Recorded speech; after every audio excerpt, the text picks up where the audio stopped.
Laissez-moi votre couillonnade marseillaise et je tâcherai de la lire.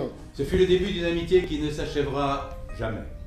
Une amitié pleine de coups de gueule, de rires, de fâcheries et surtout des plus belles pages du cinéma français. Finalement, Rému déclara qu'il était prêt à tourner le film pourvu qu'on le tourne dans les 2 mois parce qu'il avait d'autres contrats.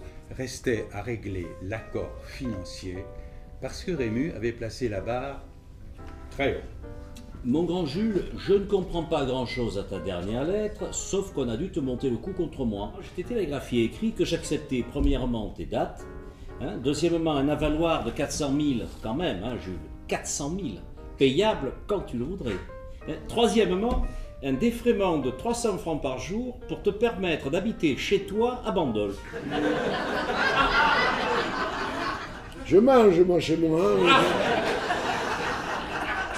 Tu manges bien. Mais oui, chez moi, normalement.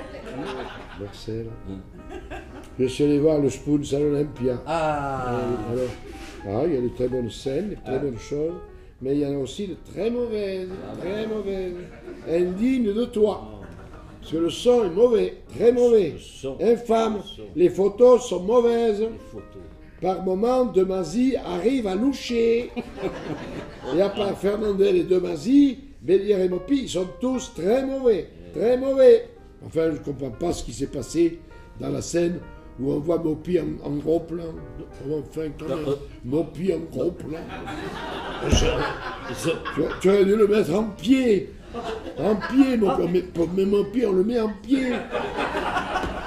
C'est une grave erreur de mise en scène. Pour le boulanger, il nous faudra un semblant de mise en scène.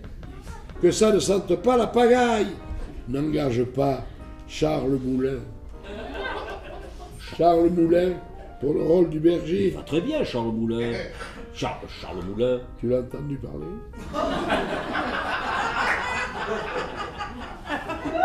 Ce Tarzan grosse tête et petit cul ne me plaît pas du tout.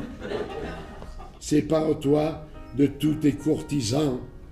Tu écoutes trop tes amis et tes gens qui t'entourent, qui te disent que quand tu pètes, tu sens la fleur d'oranger.